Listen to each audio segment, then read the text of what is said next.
What's going on, Yu-Gi-Oh fans? Bladimer Cards in the house, and today I'm going to be coming to you with my Vernusylph deck profile.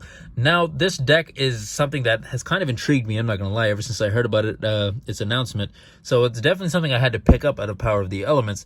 It's definitely like one of the cheaper archetypes out of the set. It's definitely like flown under the radar. I know this archetype works really, really well when you're putting it together with things like Earth Machine, and sometimes you can even use Therion, King Regulus, etc., etc. But I wanted to just try it out and figure out, hey, how is this deck? And I found a deck that I think actually works pretty well for me. So, of course, if you like what you see, don't hesitate to like, comment, and subscribe. And let's just go ahead and get into the profile, guys.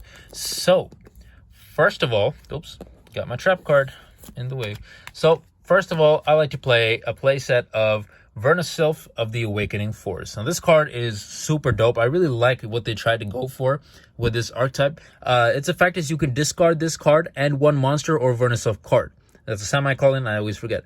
Send from your deck to the graveyard one earth monster that can be normal summon set. Then you can special summon one earth monster from your graveyard with a different name from that monster. Also, you cannot activate non-monster effects for the rest of this turn. You can target one Vernusylph monster you control. Its attack becomes doubled until the end of this turn. You can only use each effect once per turn.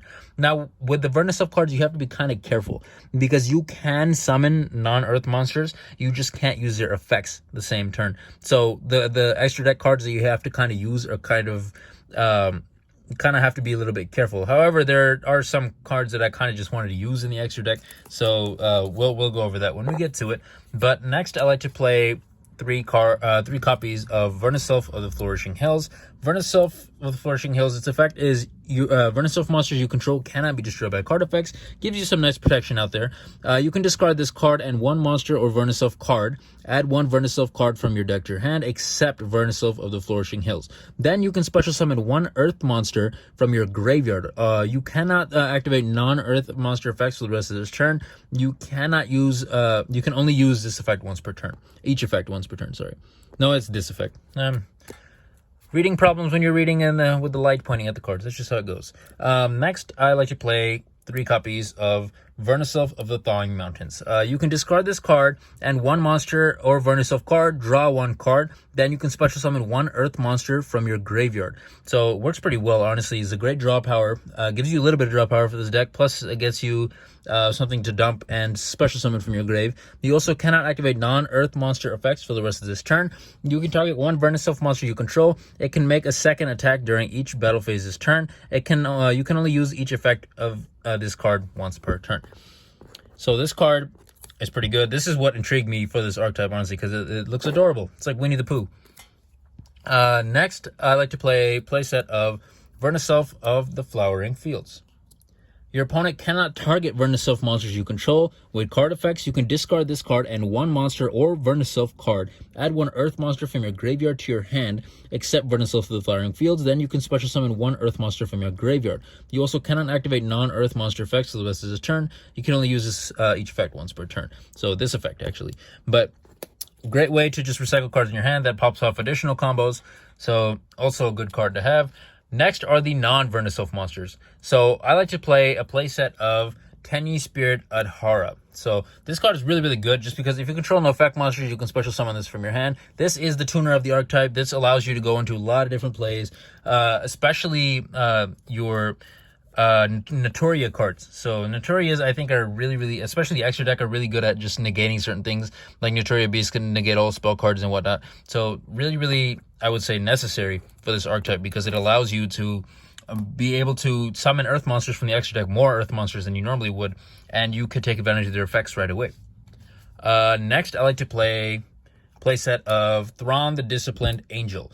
If a monsters that was originally an Earth Fairy is sent from your hand or field to the graveyard, except during the damage step, you can special summon this card from your hand. So it just gives me an extra special summon, another body on the field. It just helps me to get into various extra deck plays.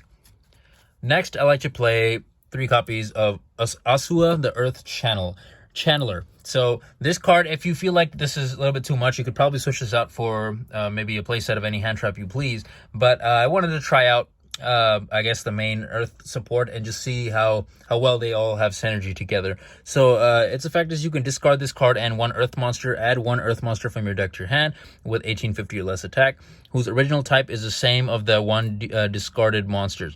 You can also cannot activate non-Earth monster effects for the rest of this turn. When your Earth monster is destroyed by battle, you can special summon this card from your hand.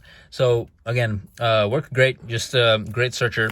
It helps you pop off additional combos, so that's why I like to use it. But if you feel like that's too much, then of course, like I said earlier, you maybe can throw in some more hand traps. I do use hand traps, so we'll get to that in a little bit. Next, I use one copy of Barrier Statue of the Drought. The lighting is terrible in this angle, so let me just put it right there. And then one copy of Fossil Dyna Pulpachio. Now, I use 1 and 1 instead of 2 of each, and that's for a reason. So Barrier Statue of the Drought makes it so no monsters can be special summoned except for Earths.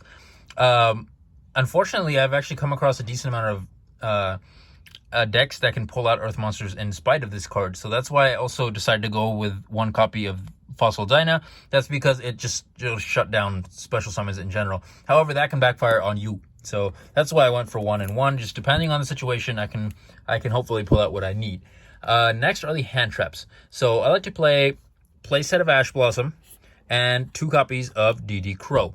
Now, these are, I guess you could say, examples. Like, I know in the modern meta, DD Crow is like way up there. So probably if you want to play 3 copies of DD Crow and then 2 or whatever hand trap you see fit. Plus, if you, like I said earlier, if you don't really want to play Asua, the Earth Channeler, you could throw in 3 more hand traps in order to shut your opponent down. So if that's the way you want to go, definitely I would recommend. But these are, I guess, to be taken as throw in your favorite hand traps for the modern meta. Next are the spell cards. So I like to play a play set of Vernusylph Corolla.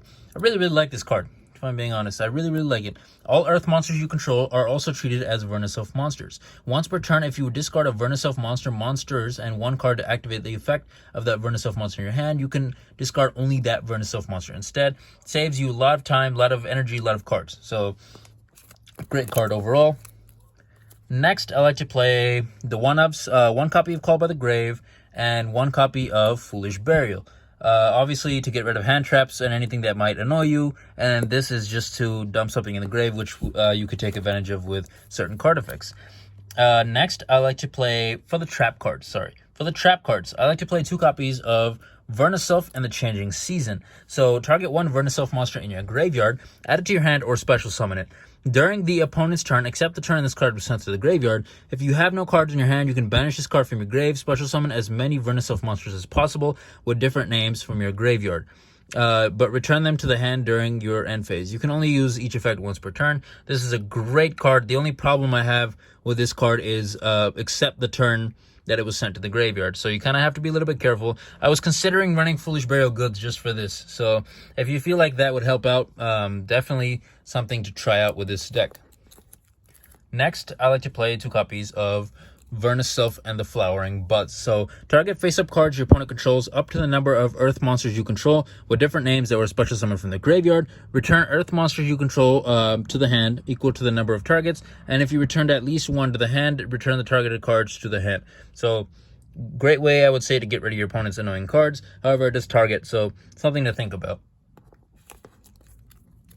Next, this is a card I'm kind of experimenting with. I'm playing 3 Gozen matches. So the good thing about it is it has the ability to just shut your opponent down, but it does have the ability to shut you down as well, because a lot of the cards in the extra deck are not Earth monsters. So what I used to play in its place was Dark Ruler No More. So if you want to go the route of being able to just negate something, negate your opponent's monsters to pop off combos, that would probably be best for you. I'm just trying this out experimentally right now, and I've been trying it out since the last night, so it's kind of been 50-50. So it has the potential to backfire, but it also has the potential to just shut your opponent down. So I would say it all depends on what is in your hand at the time. So if you know you can reliably make certain things from the extra deck that are Earth, then probably go for it.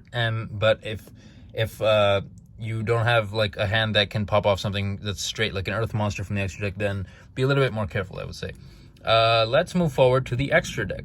So first of all, I like to play 1 copy of Asua, the Earth Charmer Immovable, 1 copy of Access Code Talker, 1 copy of Appaloosa for the negates, 1 copy of Herald of the Mirage Lights, 1 copy of Nightmare Unicorn, 1 copy of Nightmare Phoenix, 1 copy of Pit Knight Eerly.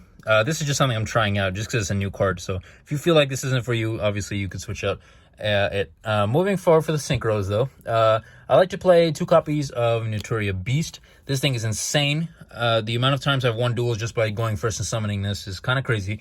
And then 1 copy of Naturia Barkion, just because it gives me an extra body, an extra earth body from the extra deck. Plus, it has the ability to negate traps, so it does work against certain decks really, really well. You can use things like YuGiOh Guardian, Scrap Dragon if you want to go into that. I just didn't want to go too much into synchro monsters personally. So I'll let you play 1 copy of Phantom's Knight, of Break Sword, 1 copy of Abyss Dweller, just for the graveyard negation, and 1 copy of number 41, Bugazoo the Terribly Tired Tapir. Now, if you notice, it's also an earth monster, so you should be able to use this. And lastly, because I'm running XCs, I just threw in 1 copy of Divine Arsenal Double A Zeus, like I always do.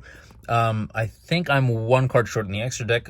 You guys could throw in what you see fit. There's a decent amount of other earth monsters that you can use. I was just trying to find like a balance of cards that I guess would fit what I'm trying to go for. But of course, as always, if you have any suggestions for improvement, I'd love to hear about it in the comments below, whether it's the deck, whether it's the extra deck. Love to hear about it. But anyways, guys, this is Plotter McCards signing out for the day. If you like what you see, don't hesitate to like, comment, and subscribe. And oh my goodness, look at the time. It's time to do